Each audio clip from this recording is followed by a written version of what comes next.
Happy Independence Day mga kasambahay at magandang hapon Pilipinas at sa buong mundo. Sa ulo ng mga balita. Marines na napatay sa bakbakan sa Marawi City noong Biyernes ginawaran ng medalya bilang pagkilala sa kanilang kabayanihan. Publiko, hinimok na alalahanin ng kabayanihan ng mga sundalo, pulis at sibilyang nasawi sa bakbakan sa Marawi sa ika-119 na anibersaryo ng kasarinlan ng bansa. Solicitor General ipinadidismiss ang mga petisyon kontra martial law. Oral argument sa ISO isasagawa na ng Korte Suprema simula bukas. Daan-daang job seekers dumagsa sa nationwide job at business fairs ng DOLE ngayong Independence Day. PNP Sosya posibleng abutin pa ng 3 buwan bago tuluyang makapaglabas ng desisyon sa parusang ipapataw sa security service provider ng Resorts World Manila. PNP responders at AFP Gamblers nangunguna na sa UNTV Cup Executive Face-Off.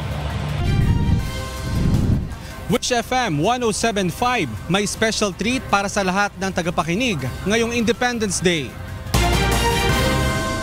Una sa ating mga balita ngayong hapon, hindi nakarating si Pangulong Rodrigo Roa Duterte sa commemoration rites ng 119th Independence Day sa Rizal Park dahil sa Marawi crisis. Ito ang balita ni Rosalie Cos.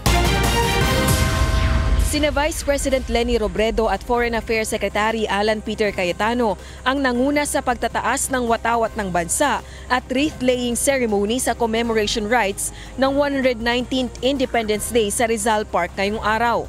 Ito'y matapos na hindi nakasipot si Pangulong Rodrigo Duterte dahil sa nagpapatuloy na krisis sa Marawi bukod pa sa masamang pakiramdam ng punong ehekutibo. You know that the President has been working 24/7, meeting the troops, meeting the commanders, and then late last night visiting yung mga wounded at namatay. No? So that's why this morning he didn't feel that well. Nothing to worry about, but it's better for him to rest muna this morning kasi as you know, the target was to liberate Marawi today. Inihayag din ng kalihim na kaya minarapat ipagpaliban ang traditional Vandinur para sa diplomatic corps sa Malacanang ngayong araw dahil sa hindi pa nare-resolbang suliranin sa bahaging iyon ng Mindanao. He doesn't feel like giving a toast kahit symbolic na namamatay yung mga sundalo, na yung mga evacuees, yung mga displaced ay nasa mga probinsya na sa tabi ng Marawi, no? So he really intended to focus, no, almost 100% of his time on resolving the not only the Marawi situation but the situation in the whole Mindanao, no? Samantala, kasabay ng paggunita sa ika-119 na kasarinlan ng Pilipinas, nagbigay naman ng pugay ang buong bansa kaninang tanghali sa 58 tauhan ng militar at pulisya na nasawi sa pakikipaglaban upang mapalaya ang Marawi City mula sa mga terorista. Hinikayat din ng Malacanang ang publiko na alalahanin ng kanilang kagitingan maging ng mga sibilyang nasawi. Simula naman bukas, lahat ng bandila sa mga tanggapan ng pamahalaan ay naka-half-mast bilang paggalang at pagdadalamhati sa mga nasawing sundalo, pulis at sibilyan dahil sa kaguluhan sa Marawi City. Rosalie Cos, UNTV News and Rescue, Malacanang. Nakiisa rin sa pagdiriwang ng anibersaryo ng Araw ng Kasarinlan ng Pilipinas ang marami nating mga kababayan sa probinsya. Ito ang balita ni Bernard Dadis. Dinagsa ng mga Kabitenyo ang pagdiriwang ng ika-119 na taong Araw ng Kasarinlan sa Aguinaldo Shrine, Kawit, Cavite.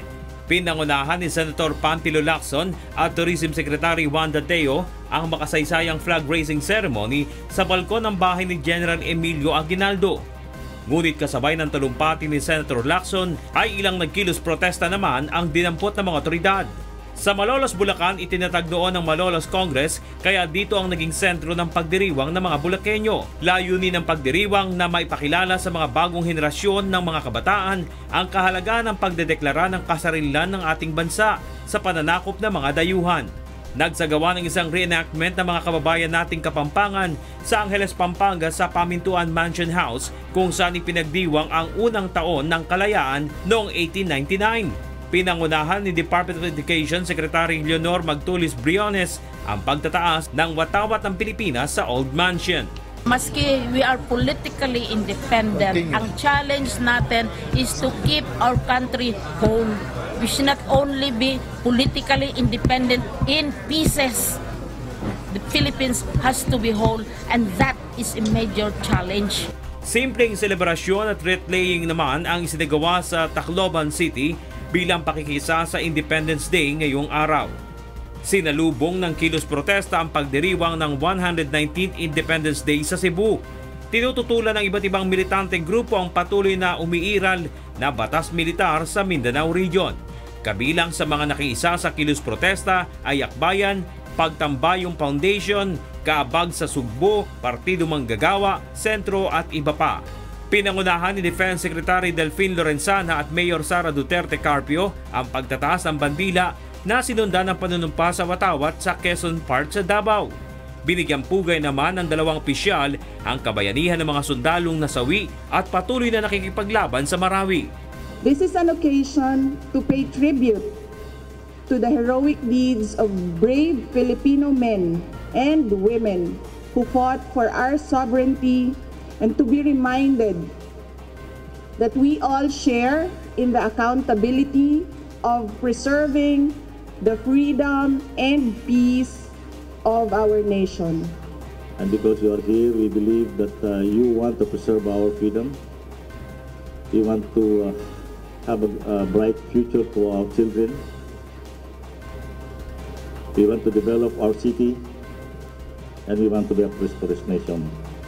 Binigyang pagkilala rin ng Peace Process o OPAP Secretary Jess Dureza ang mga militar na nakikipagbakbakan at nagbuwis ng kanilang buhay upang makamit ng mga mamamayan ang kalayaan sa kamay ng mga mananakop, partikular sa Mindanao. Ayon kay Dureza, di matatawaran ang dedikasyon ng mga sundalo para makamit ang kapayapaan sa Mindanao.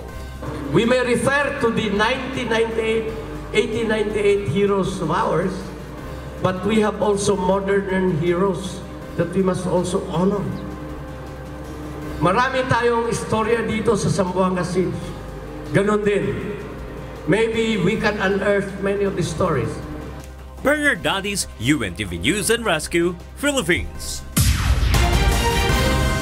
Sa gitna ng nagpapatuloy na bakbakan sa Marawi City, ginunita pa rin sa lungsod ang Araw ng Kasarinlan ng Pilipinas. Ito ang balita ni Victor Cusare. Kasabay ng pagtataas ng bandera ng Pilipinas sa iba't ibang panig ng bansa bilang paggunita sa ika-119 na Araw ng Kasarinlan ng bansa, itinaas din ang bandera ng Pilipinas sa Marawi City. Bagamat hindi pa tuluyang nababawi ng tropa ng pamahalaan ng lungsod mula sa Maute Terrorist Group, nagtipon-tipon ang mga empleyado ng Lanao del Sur at kawani ng security forces para sa flag raising ceremony. Tulad din dito sa Marawi City, gustong pilit na kinukuha ng mga kapatid din nating Maranao na nakisalo rin. Salo ang mga kapatid nating Maguindanao, Tausug, Yakan, ng mga Muslim din. Kaya ganon ka significant ang ating kalayaan na gusto nating makamtan sa lalong panahon. Sa gitna ng seremonya, tuloy pa rin ang pagpapakawala ng bomba ng militar sa ilang bahagi ng syudad kung saan pinaniniwalaang nagtatago ang mga terorista. Ngayon ang ika-20 araw mula nang sumiklab ang kaguluhan sa Marawi City. Samantala, nananatili sa mga evacuation centers sa Iligan City ang ilan sa mga residenteng lumikas sa Marawi City. Ilan sa kanila ang nagkakasakit na, lalo ang mga bata, makalipas ang halos 3 linggong pananatili sa lugar. 4 days na nilalagnat, inuubo, sipon. Dahil sa init doon sa loob, sobrang init. Tapos yung mga aso sa sigarilyo. Taas ang init dito at saka electric fan. Kasagaran is may sipon, may lagnat, yung may ubo, and sometimes mayroong mga scabies. Tiniyak naman ng Department of Health na sapat ang mga gamot at may mga doktor na titingin sa kalagayan ng mga evacuee. Victor Cosare, UNTV News and Rescue, Philippines. Let me just tell everybody that I have declared martial law for Mindanao. Muling nagsagawa ng kilos protesta ang ilang militanteng grupo ngayong araw upang ipanawagan ang pagbawi sa ipinatutupad ng martial law sa Mindanao. Kinundina rin nila ang ginagawa umanong pakikialam ng US at China sa operasyon sa Mindanao. Ito ang balita ni Maki Libradilla.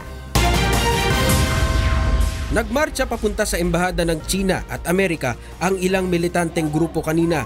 Ngunit bago makarating sa harap ng US Embassy ay naharang na sila ng mga pulis kaya nagsagawa na sila ng programa.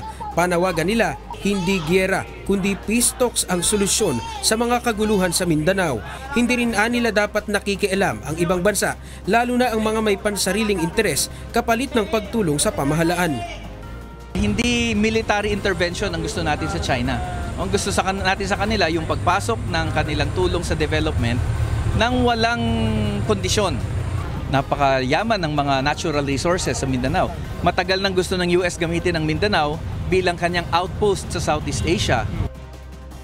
Ayon sa Bayan Muna, kapag nagpatuloy ang panghihimasok ng Amerika sa Mindanao, ay baka matulad na ito sa bansang Iraq, Afghanistan at Syria na labis nang napinsala dahil sa patuloy na bakbakan.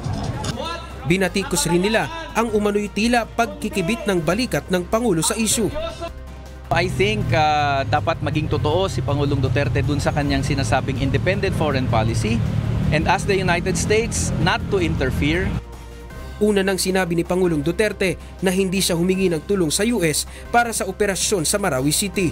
I am not aware of that until I arrived. And when I declared martial law, I gave the powers to the Defense Department. Hindi ako nakikialam because it is purely, and we follow the opinion of Justice Mendoza. Ayon naman sa Malacanang, technical assistance lang ang itinutulong ng US sa Marawi operation. Ngunit hindi kumbinsido ang mga militante sa umano'y matagal ng estilo ng Amerika. Nakita na natin yan 119 years ago. No, nung diniklara ang kalayaan sa Pilipinas, ang US pumasok, tutulong daw laban sa Kastila. In the end, pinalitan nila yung Kastila. So, baka inuulit lang natin ang kasaysayan. Samantala, nagtipon din sa Plaza Miranda ang grupong Akbayan kanina para ipanawagan ng paggalang sa civil liberties sa gitna ng martial law.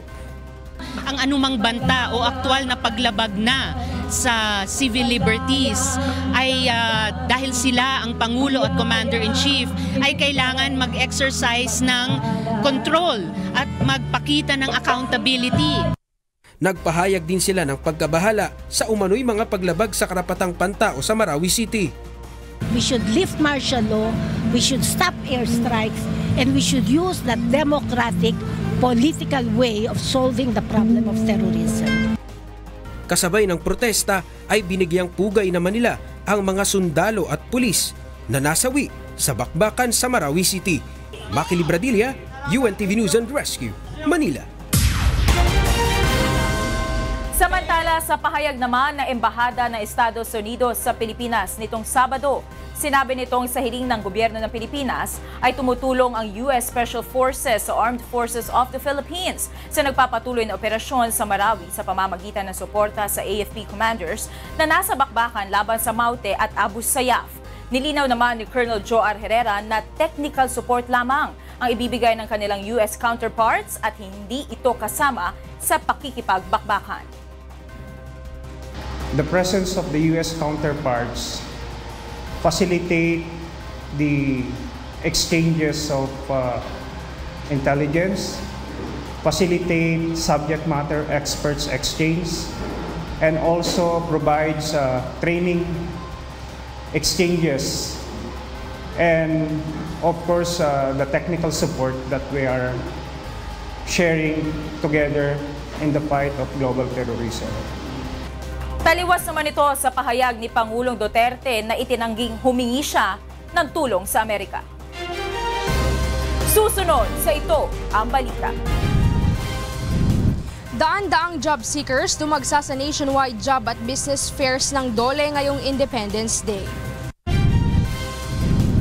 PNP Sosya posibleng abutin pa ng 3 buwan bago tuluyang makapaglabas ng desisyon sa parusang ipapataw sa security service provider ng Resorts World Manila.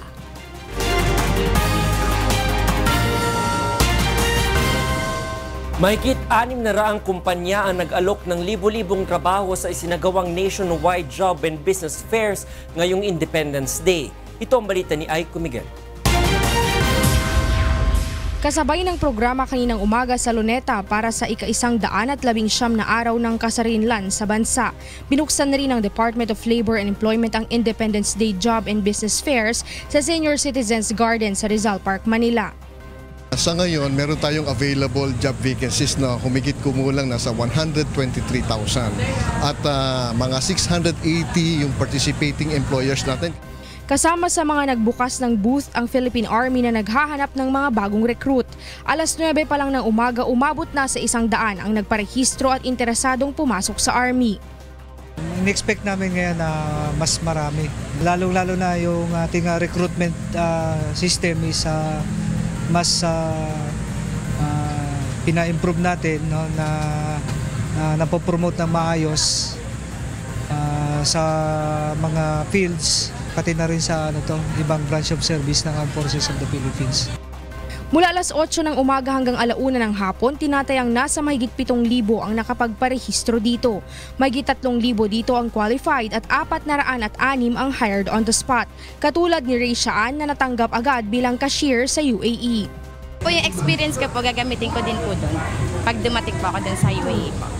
Taon-taon sinusubukan ni Mang Edilberto na mag-apply sa trabaho at matapos makapag-aral ng automotive course sa TESDA, umaasang matatanggap lalo na't ipinatupad na ang anti-age discrimination law.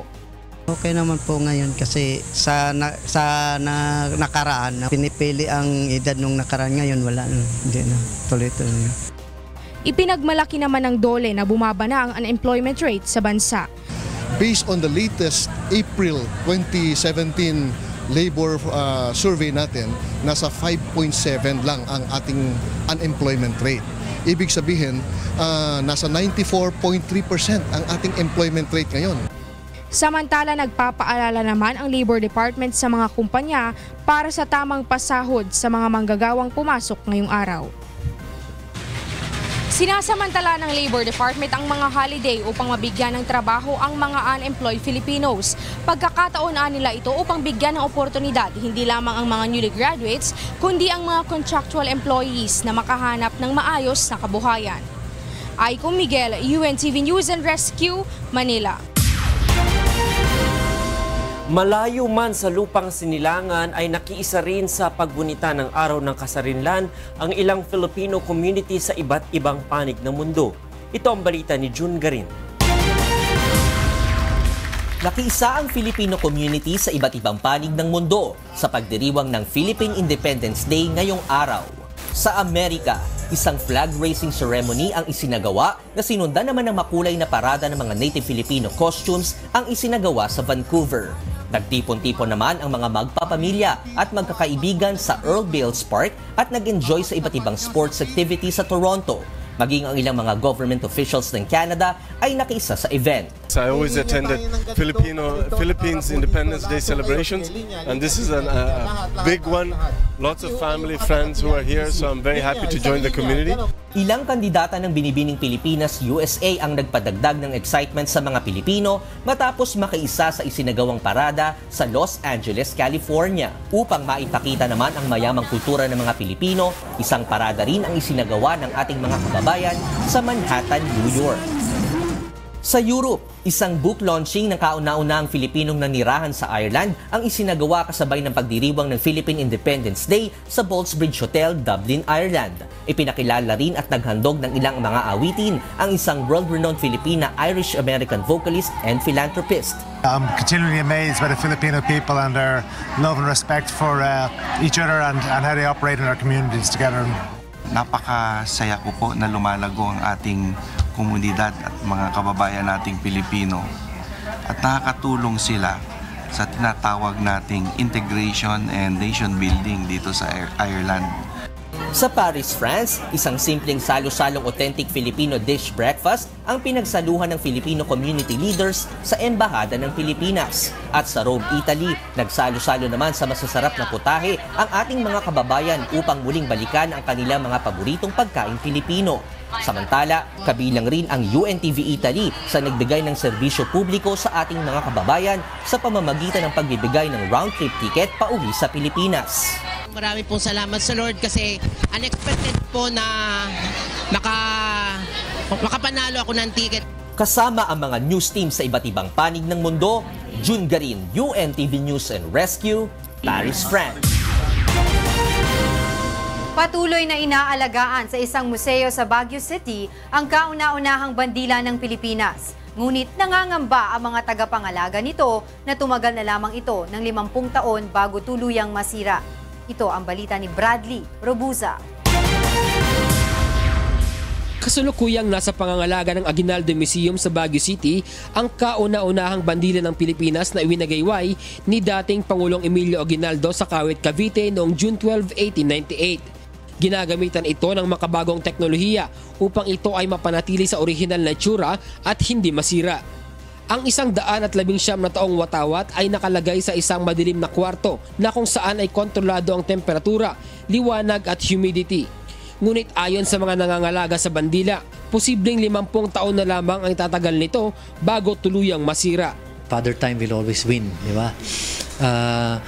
But to make it live longer for maybe another 50 years, you have to really put it in a closed area, dark, wala masyado yung pawis natin, humidity, human interaction, wala yan. You cannot restore it, you can preserve it, but not for long. So they said, but you're lucky, you still have your first Philippine flag. We'll never know, maybe 50 years, but at the rate, of course, we have to show it, maybe 30 years, 20, we won't know. Yeah. Ang unang watawat ng Pilipinas ay gawa sa silk at cotton at idinisenyo mismo ni Presidente Emilio Aguinaldo, ang unang Pangulo ng unang Republika ng Pilipinas. Ginawa ito noong May 1898 sa Hong Kong nila Marcela Agoncillo kasama ang kanyang anak na si Lorenzana at pamangkin ni Dr. Jose Rizal na si Delphine Herbosa. Ito ay may simbolo na araw na may mukha na ibig sabihin ay pagrespeto ng ating mga ninuno sa araw na siyang pinagmumulan ng kapangyarihan at proteksyon. Ang 8 sinag naman ito ay representasyon ng 8 probinsyang kabilang sa revolusyon laban sa Espanya. Naroon din ang 3 bituin na sumisimbolo sa Luzon, Visayas at Mindanao. Ang tatsulok na kulay puti naman ay sumisimbolo sa kalayaan. Ang kulay bughaw naman na parisukat ay karangalan. At ang pula ay katapangan at katatagan sa lahat ng pagsubok. Samantala ay pinakita naman sa publiko ang pinakamalapit na replika ng first Philippine flag sa isang mall sa Baguio City bilang pakikiisa sa pagdiriwang ng 119th Independence Day.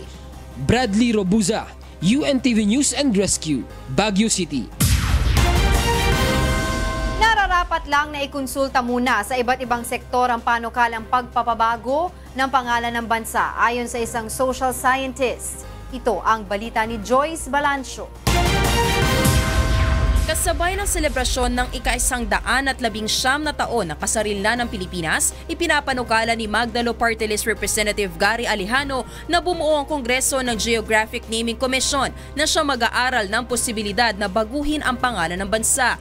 Bubuin ito ng commissioners mula sa National Commission for the Culture and the Arts, National Historical Commission of the Philippines at Komisyon ng Wikang Pilipino. Ayon kay Congressman Alejano, nais niyang ilayo ang pangalan ng bansa sa bakas ng kolonyalismo at para makapagtatag ng mas matibay na national identity na siyang sasalamin sa bansa, tao at national language. Ayon sa ating konstitusyon, bago tayo makapagpalit ng pangalan ng bansa, kailangan muna magpasa ng batas at magsagawa ng plebisito kung saan kukonsultahin pa ang publiko tungkol dito. Ano nga ba ang pulso ng ating mga kababayan pagdating sa usapin ng pagpapalit ng pangalan ng Pilipinas? Dapat manatiling Pilipinas pa rin. Ang dapat mabago kung sino yung namumuno at nakikinabang sa Pilipinas. Simulat sa pula yun, nakasanayan rin tao kasi na tsaka importante kasi sa history yun pag pabago-bago, yung maapektuhan yung mga bagong henerasyon. Sa 10 na na-interview namin kanina, iisa lang ang nagsabing bukas siya sa pagpapalit ng pangalan ng bansa. Pwede lang. Sa Pilipinas, may iba-iba kasi every ethnicity, Parang ganun, parang hindi talaga na-identify as Filipino. Maging sa social media, karamihan sa mga sumagot ay hindi pabor. Pero may iilan din nagsabing dapat na ito gawin para malayo na ang pangalan ng Pilipinas sa mga sumakop nito noon. Ayon sa isang social scientist na si Professor Bernard Carganilla, noon pa man ipinapanukala ng baguhin ang pangalan ng bansa. Ang pinakauna noon ay si Gat Andres Bonifacio na nais tawagin ng Pilipinas na Republiko ng Haring Bayang Katagalugan. Ayon kay Professor Carganilla, napapanahon ang panawagan ni Congressman Alejano lalo na't maraming issue sa sakop ng teritoryo ng Pilipinas. Tama naman itong panukalang batas ni Congressman Alejano. Maganda itong sitwasyon para pag-usapan ng buong sambayanan, lahat ng mga sektor, lalo na yung 12 basic sectors ng ating lipunan, pag-usapan ano ba talaga yung Pilipinas. Dahil Geographic Commission anya ang nais na mambabatas, dapat anya makonsulta ang iba't ibang sektor ng lipunan, kasama ang mga geographer, cartographer, mga mananaliksik at iba pa. Hindi anya dapat madaliin ang prosesong ito, lalo na't may epekto ito sa national identity. Bagamat mahirap magpalit ng pangalan ng isang entity, ang isang lipunan, ng isang tao, dahil marami nang pumatay at nagpakamatay para sa pangalan Pilipinas. Siyempre may gastusin din doon. Mapapalitan lahat ng mga signs, diba, letterhead, para i-reflect yung pangalan natin. Joyce Balancio, UNTV News and Rescue, Quezon City. Inihayag ni Budget Secretary Benjamin Diokno na aabot sa 3.8 trillion pesos ang proposed national budget sa susunod na taon, kasabay na pagdiriwang ng Independence Day ngayong araw. Ito ang balita ni Sherwin Kulubong. Si Secretary Benjamin Diokno ng Department of Budget and Management ang naging panauhing pandangal sa Calamba, Laguna sa selebrasyon ng Independence Day ngayong araw. Dito inihayag ni Secretary Diokno na aabot sa 3.8 trillion pesos ang proposed national budget ng bansa sa susunod na taon.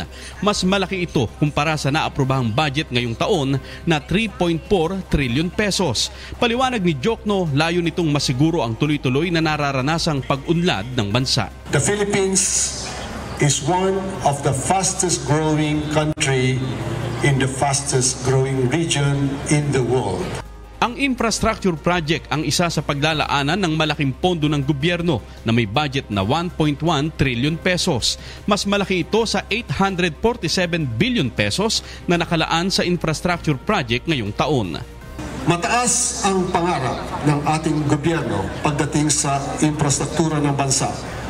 Kaya't habang papalapit ang taong 2022, mas lalong itataas natin ang budget para dito. Tinatayong aabot sa 1.8 trillion ang gagastusin ng pamahalaan para may tayo lahat na ipinangakong infrastruktura ng pamahalaan. Kabilang sa mga nakahandang proyekto ng gobyerno ay karagdagang LRT stations, magagandang paliparan at ang modernisasyon sa Philippine National Railway na magpapabilis umano sa transportasyon. Ang kalayaan ay may iba't ibang mukha. Kung noon ay ninais ng mga ninuno natin na makatamasa ng kalayaan mula sa mga dayuhang mananakop, ngayon ang ating bansa ay nagnanais na makatamasa ng kalayaan mula sa kahirapan, kriminalidad, korupsyon at marami pang ibang mga pagsubok na dala ng nababagong panahon. Sherwin Kulubong, UNTV News and Rescue, Laguna. Sa iba pa balita, matatagalan pa bago makapaglabas ng desisyon ang PNP Supervisory Office for Security and Investigation Agencies o SOSIA kung ano ang pinal na parusang ipapataw sa security service provider ng Resorts World Manila. Ito ang balita ni Grace Cassie.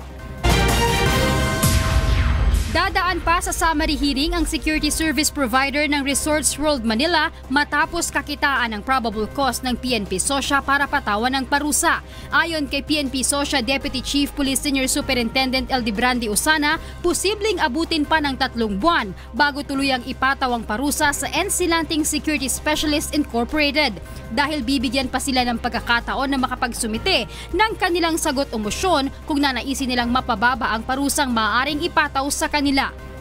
Tatlo ang posibleng parusang ipataw sa security service provider ng Resorts World Manila, gaya ng multang hindi bababa sa 50,000 piso, suspensyon at kanselasyon ng kanilang license to operate. Within 90 days na binigay po ng aming rules na i-dispose po yung kaso, malalaman po agad ng publiko kung ano po ang result ng summary hearing procedures po.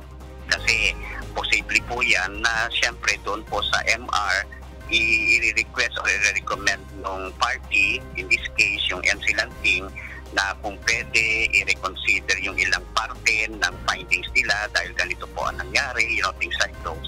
So doon po sa pangyayaring yan, makakita ng summary hearing officer kung merong justification ba yung MR na pwedeng i-share o i-point out ng respondent.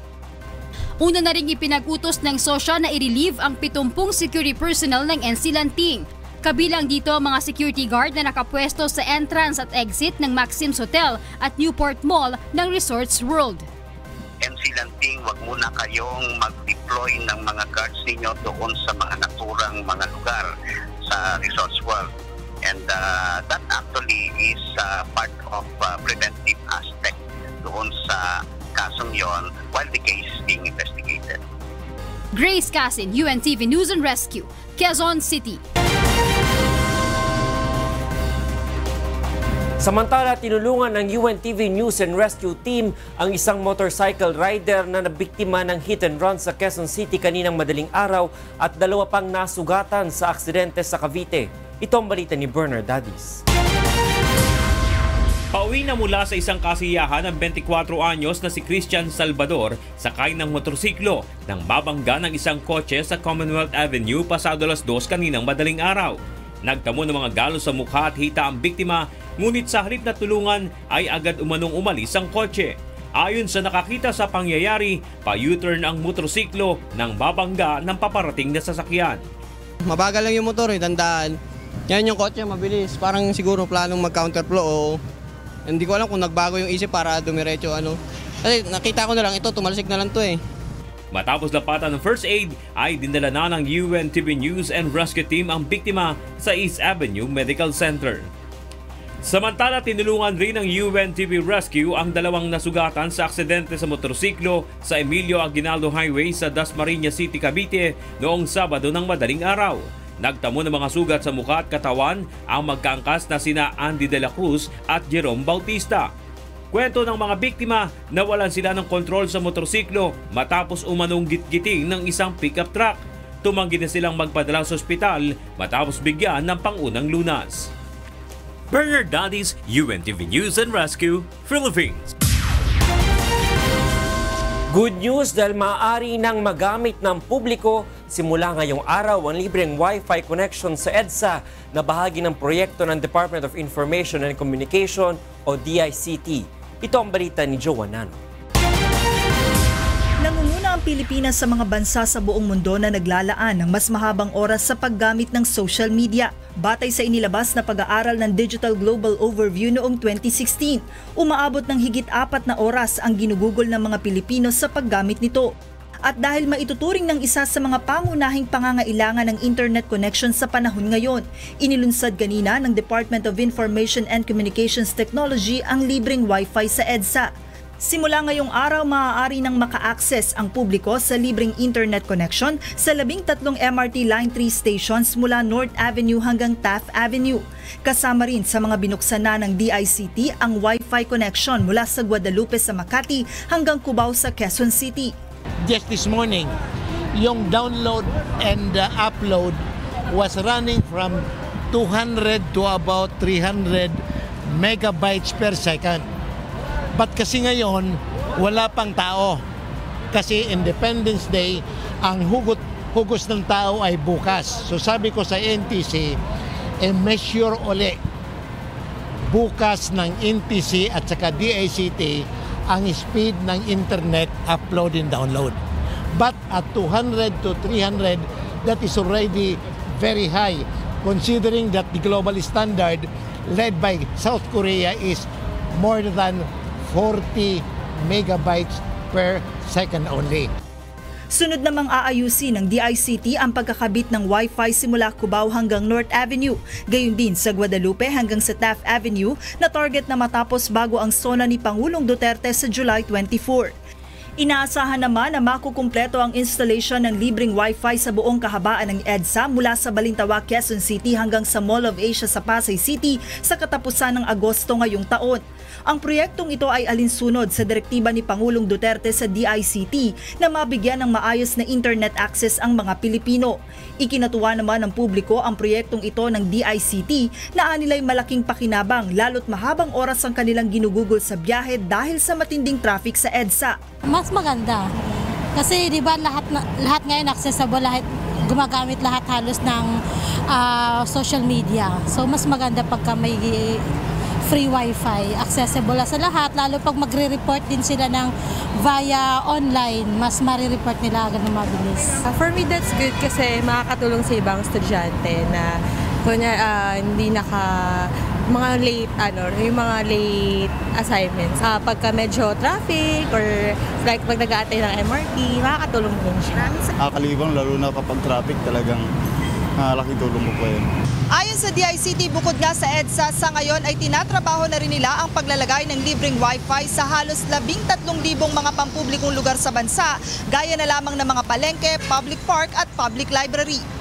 John Nano, UNTV News and Rescue, Quezon City. Samantala, magwawagayway ng bandila ng Pilipinas sa Benham o Philippine Rise ang sandatahang lakas ng Pilipinas. Magsisilbing simbolo ang bandila ng pagmamay-ari ng Pilipinas sa isla na may lawak na 13 million hectares. Ito ang balita ni Brian Evangelista.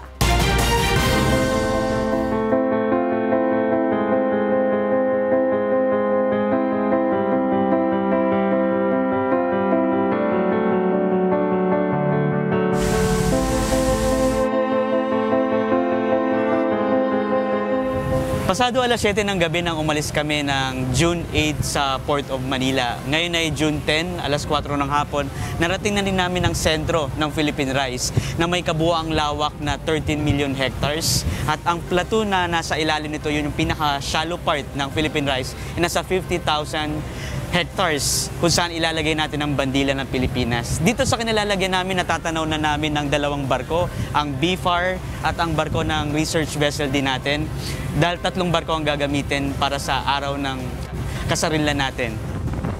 Matapos ang 44 na oras na paglalakbay mula Maynila, sinamantala rin naming makunan ng pahayag ang mismong kapitan ng BRP Davao del Sur bilang partisipasyon nito sa makasaysayang underwater flag hoisting sa Philippine Rise na itinaon din sa araw ng ating kasarinlan. Dito sa Philippine Rise na ito po ay napaka-historic dahil at least mauna na tayo. Pwede natin sabihin sa atin to, nasa loob siya ng exclusive economic zone natin. Sa United Nations Convention on the Law of the Sea, meron tayong regime on exclusive economic zone na meron tayong right to explore na tinatawag. Ang EEZ is 200 nautical miles from the shoreline. So, ito ay nasa loob ng EEZ natin, so we have the right to explore sa area na to, itong Philippine Rise. Sa kuha ng ating ka-up license UNTV drone pilot, makikita ang magandang tanawin at asul na karagatan sa sentro mismo ng Philippine Rise habang tinatahak ng BRP Davao del Sur. The main objective here is to promote awareness sa lahat ng ating mga kababayan na pagmamay-ari natin itong lugar na to at kaya natin siyang puntahan, kaya natin siyang protektahan. No? On a personal, sa akin, personally, masaya ako na may parating yung message na yon sa ating mga kababayan. Territorial defense is the main role of the Philippine Navy. At gusto natin maipakita sa kanila na nagagampanan natin yun. 9 na sundalo ang magbababa ng ating bandila sa Philippine Rise, kung saan may 5 minuto sila upang marating ang lalim na 56 meters at may palugit lang na 20 minuto upang itayo ang bandila bago magbigay pugay. Una-una, isang napakalaking karangalan, no? Mabigyan ka ng isang kautusan na magsagawa ng isang parte ng isang kasaysayan ng Pilipinas, lalo-lalo na yung pagwawagayway ng ating watawat sa ilalim ng dagat. Kukunan ng ating UNTV dive team ang gagawing underwater flag hoisting sa platoon ng Philippine Rise. Sasabayan naman ito ng blowing of horns at flag raising sa 3 barko na antabayanan ng ating UNTV drone. Kaya talagang magiging makasaysayan ang pagwawagayway ng bandila ng ating bansa dahil ang paglalagay ng underwater marker sa bahagi ng ating teritoryo ay itinaon mismo sa pagdiriwang natin ngayon ng ating kasarinlan. Brian Evangelista, UNTV News and Rescue, Philippines. Naka-standby naman ang medical team ng Philippine Navy, Department of Health at UNTV News and Rescue para sa underwater flag hoisting sa Philippine Rise. Ito ang balita ni Benedict Galazan. Nasa 50 mga divers mula sa Philippine Navy, Philippine Coast Guard, Philippine Air Force, UNTV News and Rescue Dive Team ang kasama sa isasagawang flag hoisting sa Philippine Rise ngayong araw, kasabay ng araw ng kasarinlan. Kaya naman hindi biro ang paghahanda para sa kaligtasan ng mga ito.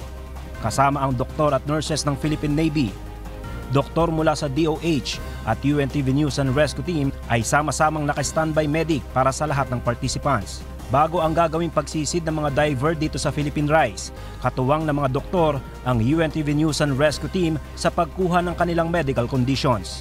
Those who have hypertension, those who have maintenance medications, yung may mga colds, so hindi pwede mag-dive yung may mga colds because they will have a difficulty in equalizing underwater. 3 emergency scenario naman ang pinaghahandaan ng medical team na maaaring mangyari sa mga diver. Ito ay ang mabilisang pag-akyat mula sa malalim na bahagi ng dagat papunta sa surface, kung saan maaaring mag-expand ng baga at mabutas. Pagkalunod, isa rin sa karaniwang nangyayari sa mga diver ay ang decompression sickness. At nakahanda na ang lahat ng rescue equipment ng medical team gaya ng hyperbaric chamber para sa decompression sickness patient. Meron po tayong isang medical equipment dyan na tinatawag nating hyperbaric chamber. Ito po ay isang napakakapal na bakal na pwede nating punuin ng oxygen, itataas natin ang pressure at ibabalik natin, i-dissolve uli natin with using that high pressure yung mga inert gases sa katawan ng pasyente. The patient will stay there for at least 6 hours. Kung sakali namang magkaroon ng pasyente, isang airlift operation din ang nakahanda nang sa gayon ay mapabilis ang pagdadala sa ospital. Nakalatag na rin ang mga strategic plan para sa magiging deployment ng medical team sa kabuuan ng event. We are hoping na walang mangyari but we are prepared for the worst. Maituturing na isang historical event ang gaganaping flag hoisting sa Philippine Rise ngayong araw at lahat na nakiisa dito ay makakasama na sa kasaysayan. Benedict Dalasan, UNTV News and Rescue, BRP Davao del Sur. Ngayong araw ay inaasahang nailagay na ng AFP ang watawat ng Pilipinas sa Philippine Rise. Ang buong video ng isinagawang underwater flag hoisting ay inaasahang maipapakita ng UNTV News ngayong linggo.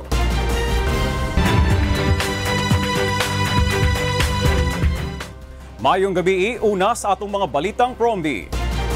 Magbutang og helpdesk ang Integrated Bar of the Philippines sa Davao City subay sa ginapatuman nga martial law sa Mindanao. Kini ang balita ni Diane Ventura. Isip pagsuporta sa pagdeklara og martial law sa Mindanao ni Pangulong Duterte, usa ka helpdesk ang plano nga abrihan sa Integrated Bar of the Philippines sa Davao City. Tumong niini nga mabantayan ang pagpatuman sa martial law aron masiguro nga walay malapas nga tawhanong katungod. We are setting this up in response to the request of the Eastern Mindanao Command that we be part of the multi-sectoral advisory group. Ibutang ang helpdesk sa tunghaan sa IBP sa Hall of Justice Compound sa Ecoland, Davao City. Mamahimong mosangpit sa helpdesk sa IBP ang bisan kinsa nga adunay sumbong o adunay reklamo mahitungod sa martial law. Mamahimo usab na may baw-an diri kung hangtod asa ang gahom sa militar o sa pangulo sa ilawom sa balaod militar. If necessary, if evidence would warrant, we would consider filing the appropriate complaint in the right forum. Sa pagkakaroon, giingon usab sa IBP nga wala pa sila'y na-record na bisan usa nga kaso sa pang-abusar sa tawhanong katungod mahitungod sa balaod militar. Diane Ventura, UNTV News and Rescue, Davao City. Gisiguro sa Armed Forces of the Philippines nga walay hulga sa terorismo sa Eastern Visayas. Apan nagpasidaan kini sa mga residente nga magpabiling kalmado pero alerto sa ilang palibot. Kini ang balita ni Jeneline Gakid. Diri dapat mahulop ang mga taga-Eastern Visayas kasumpayhan threat ang terorismo sa rehiyon. Sumala sa Armed Forces of the Philippines, waray citing sa intelligence report nga nakakarawat ang ahensya para hini. Bagaman haton Disyembre, nagkaada bombing incident tahilongos Leyte pero identified na nga hapagkayanain ginbibiling nahan mga otoridad ang suspect ngay Jake Anthony Makuto alias Yusuf Perez. Sumalakan Major General Raul Farnacio, ang Division Chief, Commander ang 8th Infantry Division Philippine Army, Communist Rebel o New People's Army la gihapon, ang iragin aatubang hariyon hangtod diya na. Undisturbed on terrorist activities. So, no need to worry dito sa Eastern Visayas dahil ang focus pa rin natin dito is yung MP atrocities. So, there are some identified Muslim communities pero relevant naman lahat ng mga reports na umabot sa atin. So, somehow, panatag tayo dito sa Region 8. Samtang, tungod gateway ang Eastern Visayas, pasulod ngan pagawas, hit Luzon ngan Mindanao Region, mas pakukus gunpait PNP ngan EFP ang mga checkpoint, ang mga ports nga napili nga lugar. Naman natin there was this declaration of martial law at we expect na magkakaroon ng spillovers, especially on yung mga armed threat groups na papasok dito sa Southern Leyte. Ginsagdo ng liwatan EFP ang publiko nga magpabilin nga kalmado nga mapagmatsyag habot nga ang mga kasamok ha magkadurdilain nga lugar hanasod. Jeneline Gakid, UNTV Notisya ngan Bulig, Tacloban, Leyte. Nagpatigayon og Teenage Pregnancy Awareness Program ang United Nations Population Fund sa Pampanga. Kini ang balita ni Brian Lacanlale. Tututukan o ngeni ng United Nations Population Fund ring gagawan dang Teenage Pregnancy Awareness Program kareng probinsya, king Pampanga National High School. Di na patlang programang babaenihan, ang makadikil king amanong babae ang pong bayanihan. Layo na niti ami balangkas lang batas at programa para karing kaya nakang babae at mangailangang saup at lingap. Inspiring everyone to do their share in creating awareness both on the potential of our Filipino girls and at the same time the challenges that they face as they grow up. Ang pinopromote natin dito, empowerment ng kababaihan. Mumuna ng tutukan ng programa ang issue na ning marano na pamamuktot, lalo na karing anak kami kaedad 10 hanggang 11 mabanwa. Pakibalwanda mo naman ng sangkan ng teenage pregnancy at nung pakanano iti alis yan. Ako po, active po ako sa social media, so pwede ko po yung gamitin as contribution ko rin po sa pagpigil po sa teenage pregnancy. Kung ano po yung pwedeng mangyari po sa atin, kung meron po tayong gagawin na maling decision po sa buhay. Tutuka na mo naman ng programa ing maya papamag-aral dareti ang pong ingkarelang kalusugan. Makanyan mo naman ng kasulungan na ng karelang kaisipan. Brian Lacanlale, UNTV News and Rescue, Pampanga. Ug kana ang mga balita ang atong gitutukan gawas sa kauluhan. Ako si Victor Cosare, maayong gabi.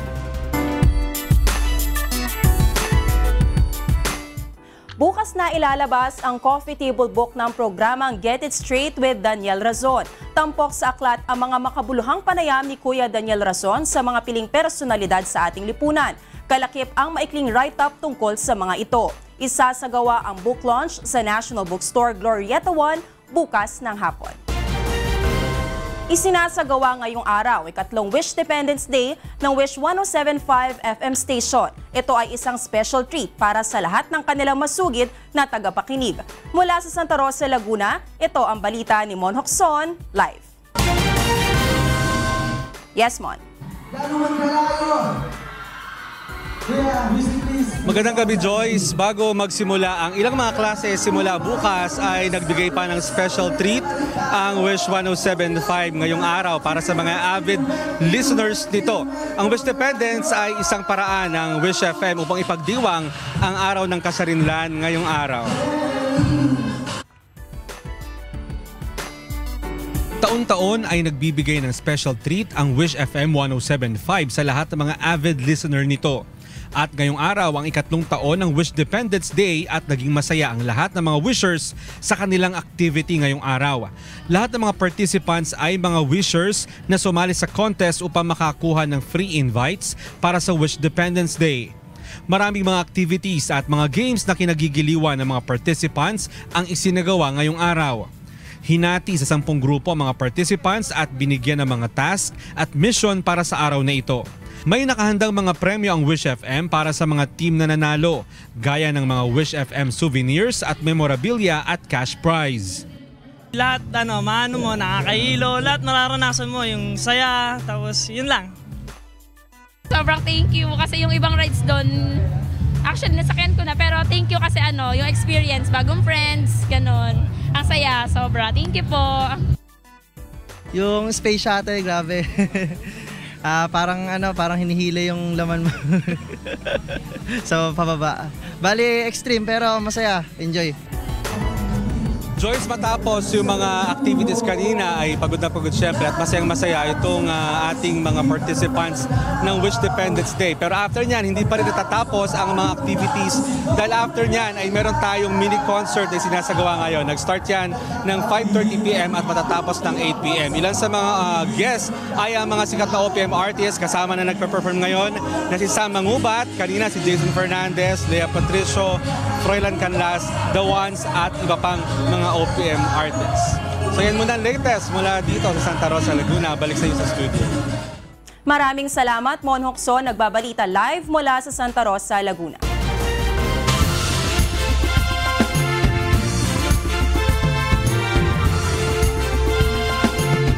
Itinanghal na Song of the Week ang likhang awit ng Bulakenyang composer sa second weekly elimination ng Song of Praise Music Festival Year 6 kagabi. Nagbabalik si Mon Hokso. Walang iba kundi si Bernadette Ann Pestañas. Ulila na sa ama si Bernadette Ann Pestañas, tubong may kawayan Bulacan. Ngayon ay na-diagnose naman ang kanyang ina na may sakit na cancer. Sa mga ganitong pagsubok sa kanyang buhay, humuhugot si Bernadette ng inspirasyon sa pagsulat ng mga awit na papuri sa Diyos. Aniya, sa kabila ng lahat ng hirap na ating nararanasan, dapat ay manatili pa rin tayong maging mapagkumbaba sa harapan ng Diyos. Ito ang mensahe ng kanyang likhang awit na Aliping Walang Kabuluhan na itinanghal na Song of the Week sa second weekly elimination ng A Song of Praise Music Festival Year 6. Being humble in the sight of the Lord. Tsaka yung nakalagay sa Lucas 17:10, yung nagawa natin lahat ng kautusan, marapat nating sabihin na tayo mga aliping walang kabuluhan. 10 taon na siyang nagsusulat ng mga awit at nakita niya na isang magandang venue ang ASOP TV para sa mga tulad niyang composer. Pangalawang beses na rin niya sumali rito. Maganda talaga yung konsepto ng ASOP, lalo sa panahon ngayon, kasi lalo sa mga kabataan. So magandang concept yung ASOP para mahikayat sila na maging makadiyos. Nagustuhan ng mga hurado ang awiting likha ni Bernadette dahil sa malakas na recall nito. Ang dating sa akin ng kanta mo, contemporary pop. Siguro na-attract din ako dun sa the way yung pag-phrase ng mga salita. Parang very contemporary, no? And maganda din yung melody direction. The song has a very strong recall, Bernadette. Kaya ang sabi nga ni ito, very contemporary, so it's an easy melody. Melodically, overall, wala akong masyado very healthy ang melody ng kanta mo. Very clear ang mga melodic lines, regular melodic shades, very easy to comprehend. Tinalo ng awiting Aliping Walang Kabuluhan ng awit na manalig ka ni Ivy Rose Obeso ng Cebu City at ang Pinulot Ako sa Lupa na likha ng Bulakenyo ring composer na si Romarico Guevara.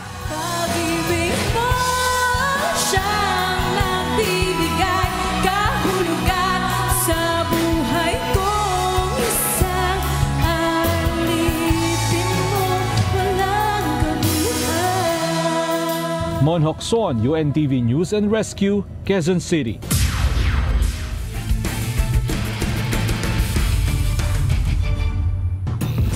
Binigo ng PNP responders ang hangad ng DOJ boosters na 3 panalo matapos na talunin sa score na 88-82 kahapon at makuha ang pangunguna sa UNTV Cup Executive Face-Off sa Pasig City Sports Center. Ito ang balita ni Bernard Dadis. Takbo, Padua, diretso, may kasamang foul. Naon siya ang dapat sana'y 3 panalo na ng Department of Justice boosters matapos makahabol ang PNP responders at balik na rin ang sitwasyon upang italang 88-82 win kahapon sa pagpapatuloy ng elimination round ng UNTV Cup Executive Face-Off sa Pasig City Sports Center. Abante pa ng 4 na puntos ang DOJ sa last 1 minute and 48 seconds ng ball game. Ngunit agad umiscore ng 5 points ang PNP mula sa magkasunod na drive ni Police Superintendent Anthony Padua na nanggaling sa block ni Police Superintendent Dexter Vitug at 3-point shot ni Police Superintendent Ereneo Dalugdog. Gumuho na ang depensa at sumablay ng ilang attempts ng naghahabol na DOJ team hanggang sa pagtunog ng buzzer. Una rito'y lumamang pa ng 13 puntos ang DOJ sa huling 1 minuto 37 segundos ng third quarter. Sipagan lang namin sa depensa. Yun lang naman ang kailangan namin gawin. Pangalawa, stop si Sir Tagalikod. Ganda nung pinakita ng PNP ng huli. Pumasok ng mga 3 points nila. So, medyo nag-collapse din yung defense namin eh. Yung nagman-to-man sila. Tinanghal na best players of the game sina Police Superintendent Anthony Padua na nagpaputok ng 32 points, 6 rebounds, 1 assist at 3 blocks. Laging inuulit-ulit ni Coach. Intensity natin, huwag tayo mawala sa focus lang. At si Police Superintendent Dexter Vitug na kumamada ng 28 points, 19 rebounds, 1 assist at 3 steals at blocks. Talking about the Senate Sentinels. Angara with the runner, yes! Hindi naman pinagbigyan ng Senate Sentinels ang BOC Transformers na makuha ang kanilang unang panalo. Pinangunahan ni Senator Sani Angara ang Sentinels na may 14 points, 2 rebounds at 1 steal upang italang ikalawa nilang panalo sa score ng 82-67. Ito nang ika-4 na talo ng Transformers. Medyo maganda yung nilaro ng custom sa first quarter. Pero medyo humabol tayo. Nag-adjustment ng konti si Coach. Medyo nakakuha kami ng rebound. So, dun lumamang kami konti. Tsaka na-maintain naman namin. So, talagang team effort. Tinanghal na best player of the game ang 6'5 tower na si Lino Ong na tumikada ng 22 points, 9 rebounds at 2 blocks. At sa third game, Pato, Leslinho, 3. Yeah! Pinatumba naman ng AFP Cavaliers ang Judiciary Magis sa mainit na bakbakan sa score ng 82-68. Makailang ulit pang naitablang score hanggang sa pagtatapos ng third kanto, 54-all. Ngunit pagpasok ng last quarter, naging epektibo ang full court defense ng AFP upang pahirapan ng makabasket ang Judiciary. Yun talaga yung strategy namin, last quarter. May bubulaga kami na kasi alam ko maganda stamina ng mga players. So yun talaga ang game plan. Yung last quarter magtatrap kami. Kaya na yung pressure medyo nataranta yung mga players eh. Kahit na na-practice namin siguro sobrang pagod din na nila. Sa ngayon nangunguna na ang PNP at AFP na may 3-1 win-loss records habang magkakaagapay naman ang DOJ, Judiciary at Senate na may tig-2 panalo at talo. Bernard Dadis, UNTV News and Rescue, Philippines. At yan ang ating balita sa sports at entertainment ngayong gabi. Ako po si Joyce Balancio. Balik sa inyo, Attorney Reg, Angela, and Monica. Maraming salamat, Joyce. And once again, Happy Independence Day. Oo, 119th Independence Day. Magmuni-muni tayo kung ano yung mga service na maibibigay natin sa ating bansa. No? Katulad ng mga heroes natin na mga sundalo at saka yung mga past heroes natin. At yun na. tapusin na natin ang ating programa. Tama. And a good note. At yan po ang naging kabuuan ng ating balitaan ngayong gabi. Mabuhay ang mga Pilipino. Mabuhay ang Pilipinas. Aming nilahan ng buong katapatan kung paano namin nasaksihan. Kayo po'y makapagtitiwala ng aming nakita at narinig ang aming ibinabalita. Magandang gabi, Pilipinas!